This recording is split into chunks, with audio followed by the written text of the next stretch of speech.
Hello friends, today we are going to start with a new topic, that is number theoretic function. It is a part of number theory. First of all, I am defining the definition of this number theoretic function. A function whose domain is the set of positive integer is called the number theoretic function or arithmetic function. If the domain of function is a positive integer function, so these type functions are called number theoretic function or arithmetic function.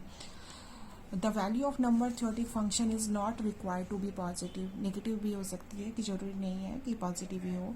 So first of all, we are talking about two number theoretic function, that is tau and sigma. The symbol of this tau is this. ये हमारा symbol है tau जो, और यहाँ पर जो है N, वो नंबर को डिफाइन करते हैं. The meaning of this tau n is the number of divisor. This ये जो टाउ एन है वो हमें क्या बताते हैं, किसी भी नंबर के कितने डिवाइजर्स होंगे. So look at this definition. Given a positive integer n हमारे पास है, this tau n denote the number of positive divisors of n which is including one and n. यहाँ पर वन और एन को इंक्लूड करके जितने डिवाइजर्स होंगे वो टाउ एन बताता है. तो टाउ एन बेसिकली क्या है, एन से एन के बीच में एक मैपिंग है. बाय सिम्बलिकली इसको हम टाउ एन से ऐसे डिफाइन करते हैं, which is equal to the summation one. One का मीनिंग यहाँ पे क्या है, जितने बार आप डिवाइजर्स लेके, जितने भी आपको डिवाइजर्स मिलते हैं which is greater than equal to one हो, तो उसको हम one count as a one count करते हैं नंबर्स में, कि एक डिवाइज़र हो गया दिस. अगर नंबर टू डिवाइजर्स है तो उसको भी वन काउंट करेंगे. ऐसे थ्री भी अगर उसका डिवाइजर्स है तो उसको, तो नंबर मतलब नंबर टोटल नंबर काउंट करने हैं कि कौन कौन सा डिवाइजर्स है.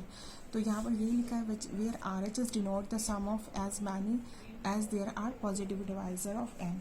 एक एग्जाम्पल से हम इसको समझते हैं कि ये टाउ एन है क्या. अगर मेरे पास एन, मैंने कोई एक ले लिया है, अब मुझे इसके नंबर ऑफ डिवाइजर्स बताने हैं. तो आपको पता है कि डी डिवाइजर्स है, डी से डिनोट करते हैं. तो 8 को डिवाइड करने वाले नंबर्स क्या हैं, 1 भी है, 2 भी है, 3 भी है, 4 भी है एंड 8 भी है. तो यहाँ पर सम ऑफ दिस डिवाइजर्स नंबर, तो हमें यहाँ पर काउंटिंग करनी है, 1 2 3 एंड 4. तो इसलिए मैंने लिखा the divisor which is equal to 4.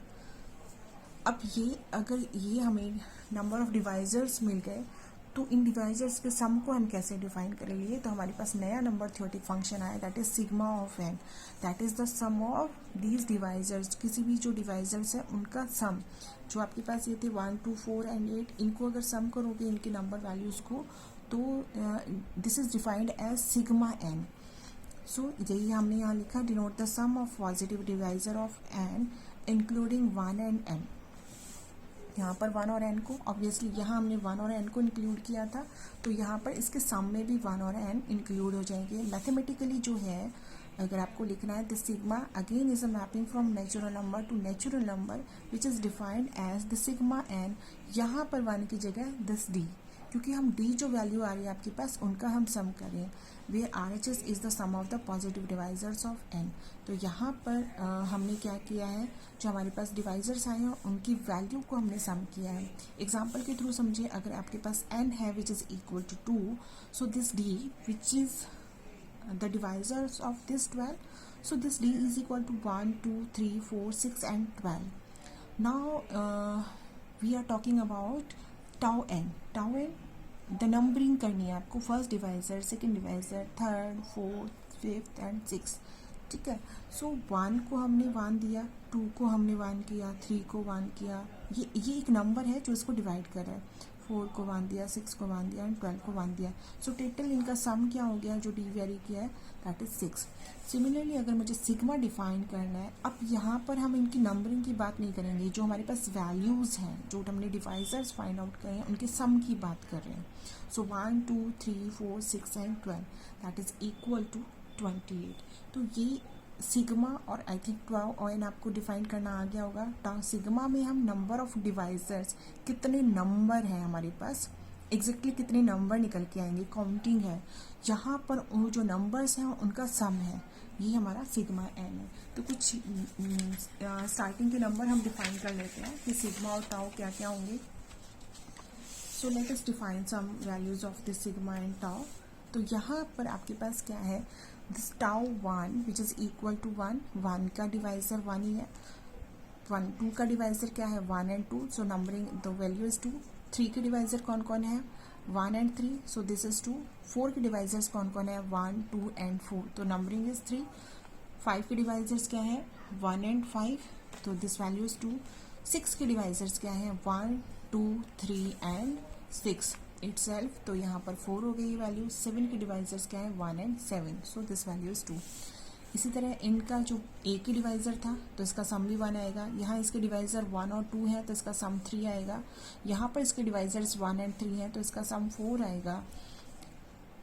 4 के डिवाइजर 1 2 एंड 4 है तो इनका सम 7 आएगा, यहाँ पर इसका डिवाइजर 1 और 5 है तो इसका सम 6 आएगा। सिमिलरली 6 का आप देख रहे हो 1 2 3 एंड 6, तो sum of this all this values is 12।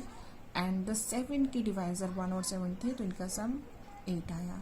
ये मतलब आपको लगेगा कि ये हम क्या करें, क्यों फाइंड आउट करें, तो यहाँ से हमें कुछ रिजल्ट निकालना चाह रहे हैं कि आप जब प्राइम नंबर देख रहे हो टाउ में, अगर 2 आपका प्राइम नंबर है, 3 आपका प्राइम नंबर है, 5 आपका प्राइम नंबर है, this prime number, this and this, आप यहाँ पर इनकी वैल्यूज में कुछ रिलेशन देख रहे हो, तो tau n which is equal to this क्या है आपके पास, यहाँ पर क्या निकल के आया है 2 ही हो रहा है, चाहे जब आपका प्राइम नंबर, क्योंकि किसी प्राइम के डिवाइजर्स क्या है वो नंबर 1 और एक एन खुद इटसेल्फ, तो यहाँ पर ऑलवेज अगर मेरा प्राइम है तो मैं यहाँ से एक रिजल्ट निकाल सकती हूँ कि इसकी वैल्यू क्या होगी, हमेशा 2 ही होगी।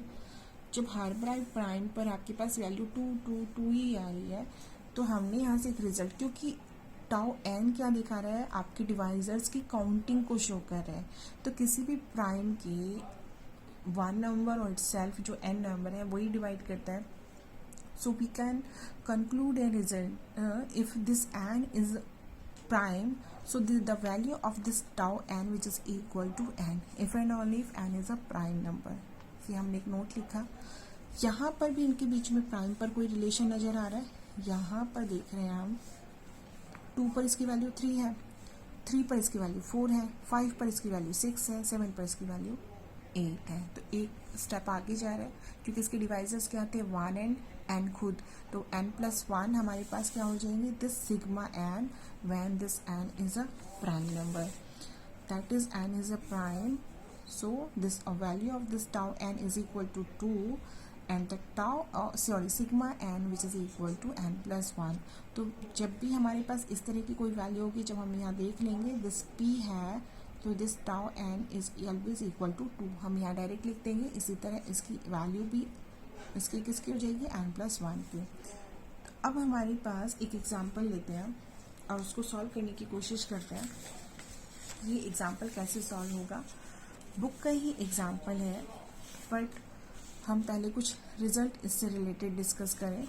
तो हमारा एग्जांपल क्या है कि अगर मेरे पास n की वैल्यू क्या है 180 है, अब मुझे इसके सिग्मा n और टाउ n डिफाइन करना है। This n is a large number, so हम डिवाइजर्स देखते हैं, 1 भी है, 2 भी है, 3 भी है, 4 भी है, 5 भी है, 6 भी है, 9 भी है, 10 भी होगा।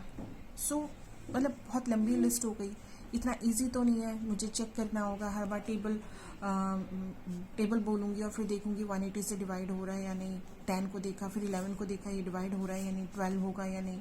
सो ये मतलब टफ टास्क हो गया। So it is difficult to write the all the list we are searching a method for large number, so that way we can find the divisor and the sum of all the divisor।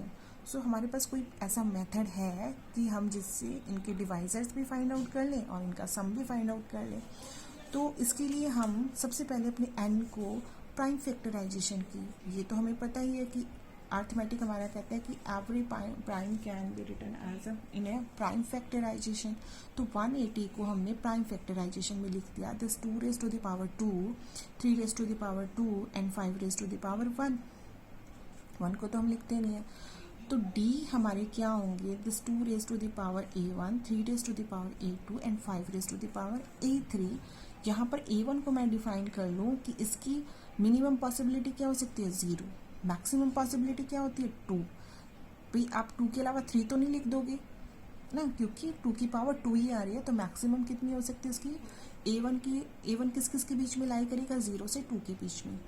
यहाँ पर भी 2 है, तो this A2 is also lie between 0, इसकी minimum possibility, and 2 is the maximum possibility. 5 के case में ऐसा नहीं है, यहाँ पर A3, यहाँ पर इसकी पावर 1 है, तो this A3 is lie between 0 to 1, 0 इसकी minimum and 1 is the maximum possibility. तो अब इनसे जरा हम कलेक्ट करें, हम इनको वेरी करते जाएं, एक बार इसको, एक बार इसको, एक बार इसको, फिर ऑल्टरनेट दो के पेयर में, फिर 3 के पेयर में, कि जिससे हमें पता चले कि इसके डिवाइजर्स क्या होंगे। So d this is equal to 2 raise to the power 0, 3 raise to the, हमने सारी पावर 0 ले लिया तो 1 इज द डिवाइजर। अब इसको 1 ले लिया, रेस्ट को 0 ले लिया तो 2 इज द डिवाइजर। ठीक है, इसी तरह हमने इसको 1 ले लिया, रेस्ट को 0 ले लिया तो 3 डिवाइजर। लास्ट केस में हमने क्या किया कि इसकी 0 ले ली, 1 ले ली, 2 ले के देख लेते हैं, और इनको सबको 0 ले लेते हैं, तो 4 इज ऑल्सो द डिवाइजर।